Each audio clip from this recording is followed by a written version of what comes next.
So in this video, I will share how I journal, in what way do I journal to manifest whatever I want. Most people don't use it as a manifestation diary. Most people use it to record their experiences, just write down whatever comes to their mind, right? But in this way, if you do it my way, then then manifestation becomes significantly more easier, right? So why you should journal in the first place, right? So if you're a person who has never journaled in their life, the reason why you should start journaling is first it brings clarity, right? So many times you don't manifest what you want is because you are not clear on what you want, right? Your desire is not defined. You might have many desires, but the mind is a messy place. You need to bring those desires in a conscious way, and once you write that down, then you know what you want, right? Being absolutely clear is very important when it comes to manifestation, because only when you know what you want, you can align your frequency to that desire, so that your desired reality will start getting materialized. And the next thing is journaling helps you to direct attention consciously. Now, many people are living in attention deficit state. Like we have all of these social media companies who are plaguing the planet by making people by affecting many people's attention spans, right? Like most people can't even focus for 5 minutes and meditate. Like even meditating for 5 minutes is very tough for majority of people on the planet. So what journaling helps you do is, once you start writing down about the things that you want, it helps you to direct your attention in a conscious way. And the more attention you put into something, the more it becomes a reality, right? For example, if you put your attention on various parts of your life where it represents lack, for example, if you're too focused on not having enough money, or if you're too focused on not not being able to afford to things. Now, since you are actively focusing on the scarcity part of your life, more scarcity will get present in your life. More There will be more scarcity in your life, because the more you put attention into something, the more it becomes a reality, right? So the next part is journaling cultivates the feeling of having. Now, once we start going through on how you can use journaling to manifest your desires, this will help you to cultivate a feeling of having. Now, in my past videos, I have talked about the feeling of wanting and the feeling of having, right? When you want money, you're being desperate, you're being needy. But once you attain that state of having, right? When you have the feeling of already having enough money, then more money starts to being present in your life. More money, you will start attracting more money very easily. You will start having more sales in your business, or you will get a promotion in your job, whatever it may be. Once you attain that state of having instead of wanting, then having more things, materializing more desires becomes significantly more easier, right? Now, the next thing is journaling helps process and release resistance and emotions. Now, you may have unprocessed resistance or emotions or even trauma in your life, right? And these unconscious emotions are ruling your life because they haven't processed. You have, in some point in your life, you have suppressed those emotions into your subconscious, right? So, for you to process those emotions that have been stored into your subconscious, you need to bring them out. You need to become conscious of it, right? So, you can start writing down situations or emotions. Like, for example, if I don't feel good, if I don't feel in a positive way, I start writing down. I start writing what I feel. I start writing why I feel that way, right? Because I am putting awareness. I'm being conscious about the way I feel. Most people don't write, most people don't journal, and because of that, they never process their emotions, and that emotions keeps ruling their life, right? And the next thing is, journaling can help you to keep track of your manifestations. Now, when you keep track of all things that you have manifested in the past, that gives you the confidence in your ability to manifest more, right? This is sort of looking for confirmations, right? The more you keep track of all the manifestations that you had in the past, the more it gives you the confidence in your ability to manifest more, right? So this is why you need to start journaling. And honestly, journaling alone has changed my life more than any other good habit in my life, right? Like, this is very powerful, let me just tell you. So now let's discuss about how you can start journaling. So first of all, get a high quality empty book. Now, what we want to do is, we need to treat our journal as a precious thing for us. It is a very close thing for us, and it contains all our secrets, all our intentions, all our desires in one place, right? So I don't want you to just take up a random notebook that is lying around in your house. No, buy an actual high quality journal, right? Because once you get a high quality journal, you will treat it that way. You will treat it as a precious thing. So the more high quality your journal is, the more you will treat it better, right? Because we don't want to treat it like any other notebook. No, this notebook is very precious for us. The more attention you give it to the notebook, the more powerful it becomes, right? So now I will give you all the ways that you can use your journal. It is not required for you to follow all of this. You can just follow this one thing, or you can just follow scripting. Like, I will give you all the individual blocks you may need, right? Whether you use it or not, it's up to your choice.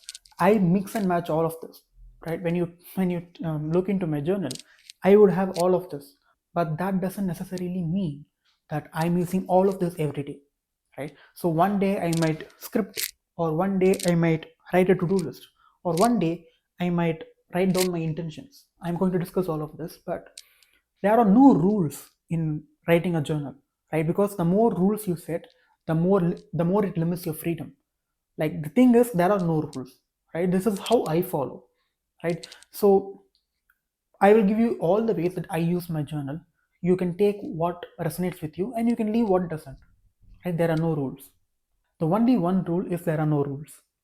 So the first thing that I do most of the time in my journal every day is I regularly write down my intentions, or my desires, or my dreams, right? So I write down my desires, and I'm being very specific about it.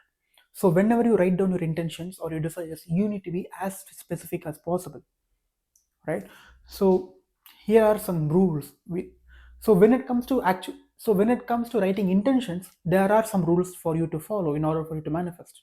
Now, I'm not saying there are rules for you to write your journal, but when you choose to write your intentions, then there are some rules that you need to follow in order for you to manifest what you want. If you don't want to manifest anything, then you can write whatever you want. But if you want to manifest, then these are the rules that you need to follow. So the first rule is, include both big and small things. Now, in reality, there are no big and there are no small things, right? It is just an effect of polarity.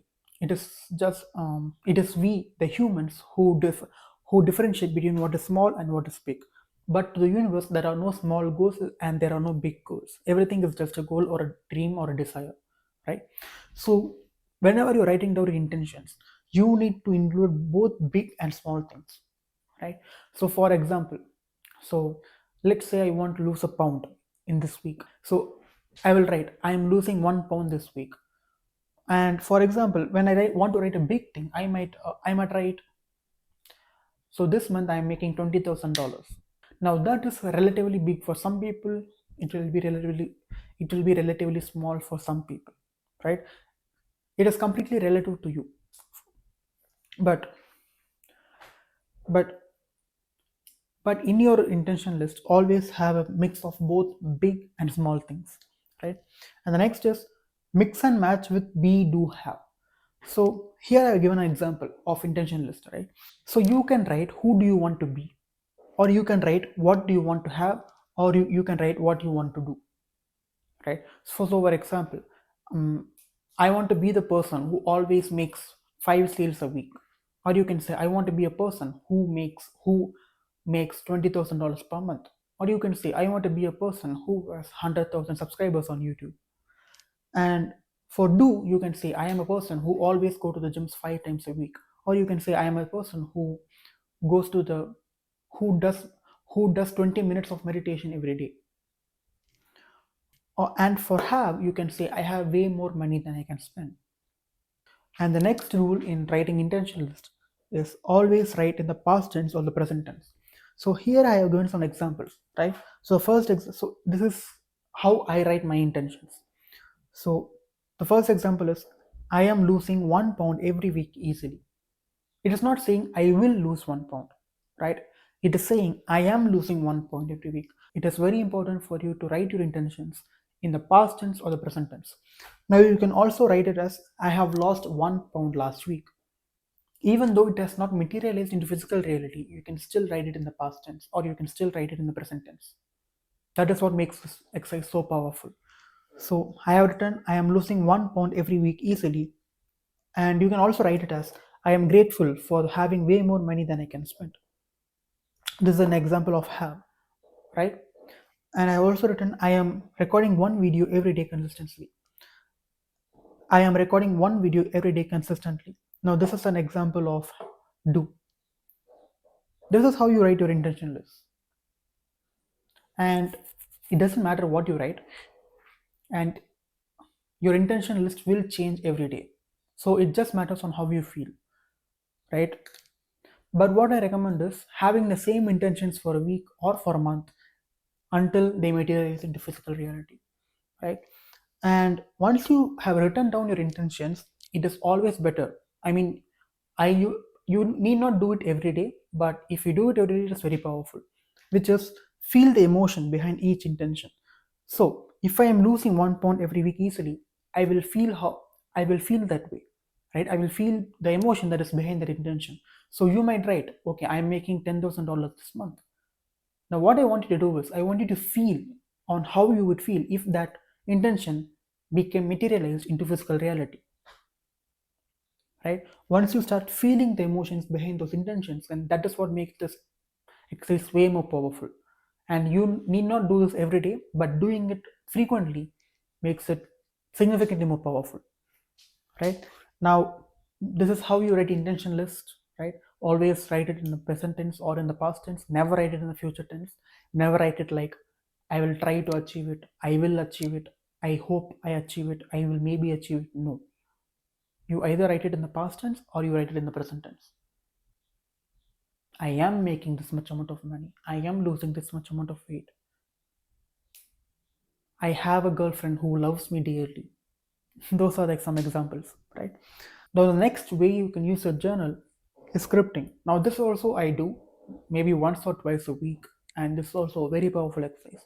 So, in this exercise, what you do is you create a scene of your desired reality. So, in this exercise, you write scripts of scenes that you would like to experience in physical reality, but you write it in a way as if they have already happened, right? So you will have an ideal desired reality, right? So you create individual scenes in that desired reality and you write it down as if they've already happened. This can be a conversation, this can be a specific scene, this can be literally anything, this can be literally anything, any scene from your life. And the more details you add into the scripting session, the more powerful it becomes, the more powerful your emotions are.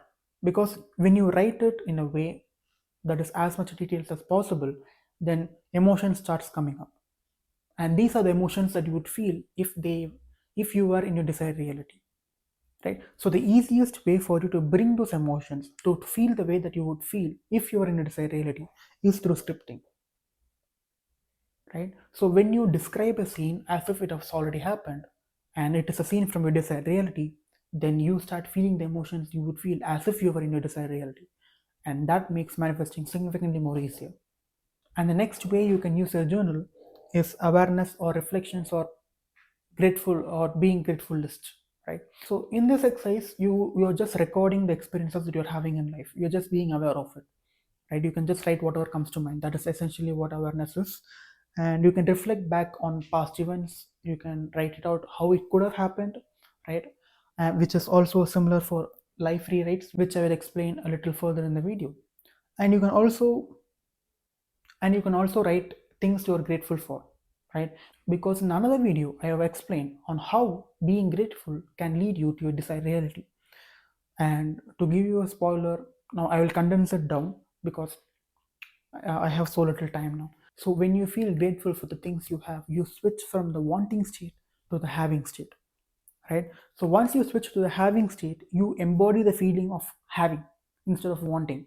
So when you have things, you're not needy, you're not desperate, and that makes attracting your desired reality significantly more easier. So you can create list of things you are grateful for, you can reflect on past events, or you can just write whatever comes to your mind just to clear out your mind, right?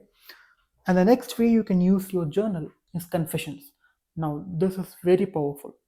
So when you have something that you feel guilty for or you feel shameful for, so this can be a bad behavior, a bad habit, this can be a self-sabotaging behavior, or you might hurt someone, whatever it may be, for whatever incident or situation or issue that you may have, that you feel guilty or shameful for, you can write it down as confessions. Right? You can write it down what you feel guilty for, what you feel shameful for doing. Because once you write it down, your level of shame decreases, your level of guilt decreases. You are asking forgiveness to God. This is essentially what confession says. You are asking for forgiveness and you are saying, I will do better. And this will significantly make you better. Like all of the exercise is made to make you feel better. Right? Because feeling is the secret, as Neville Goddard says.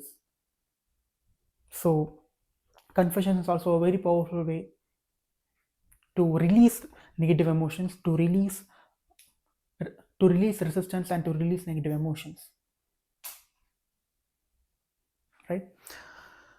And the next is self-explanatory. You can use your journal to write to-do lists, but the caveat here is you should not do it from a place of worry or stress. These to-do lists can be done at any time. Don't pressurize yourself to complete this to-do list. So, like whenever I create a to-do list, I just want to know what tasks are left for me to do. I'm not doing it from a place of scarcity or stress. Right? I just want to know what tasks are left, and that is why I create to-do list in my journal. And finally, you can rewrite your life. So what do I mean by that? So in the past, you may have certain events or circumstances which were not up to your liking, or which didn't go as planned, or it didn't go as you expected, right? And that might create negative emotions even if you think right now. And this can also include painful incidents in the past or traumatic incidents in the past. So what you can do is you can start rewriting whatever happened in a way that is likable to you, that is desirable to you, right? So for example, if you and a dear friend of yours had a fight yesterday, you can rewrite as if you and your friend didn't have that fight and just had a good time. And that will create ripple effects in your present reality. How? Just test it and find it out. Whatever circumstances or events that may have happened in the past that didn't go as per your liking, and even now, if you feel about those events, when you feel negative emotions, then this is a powerful tool that you can use. And if you rewrite that event exactly the way that you would have wanted it to go, then that will have ripple effects in your present reality. And this is how you also release negative emotions that are associated with those past events. So this is also a very powerful releasing technique, but also to create your desired reality in the future as well. So this is how I use my journal. I mix and match all of this. So whenever I feel like writing an intention list, I will do so. Whenever I feel like scripting, I will do so. Or whenever I feel like just writing out a confession on a behavior or a habit that I feel guilty for, I will use confessions to release my negative emotions. So I have given you all the tools you will need in your journaling journey, right? It is up to you what to take and what to leave. You can use all of this, you can mix match it, or you can just use one technique, but do it in a consistent way for it to have effect. Right? By the end of the day, whatever tool you use from here, it is always better. Your life is always better once you start journaling. You have nothing to lose. It is just a 10 to 15-minute habit that you can incorporate into your life that will have a tremendous effect in bringing your desired reality to you. Journaling as a simple habit alone is very powerful, but once you combine these with your journaling habit, then you will become a master of your reality. Now that's it from me, and I will see you in another video.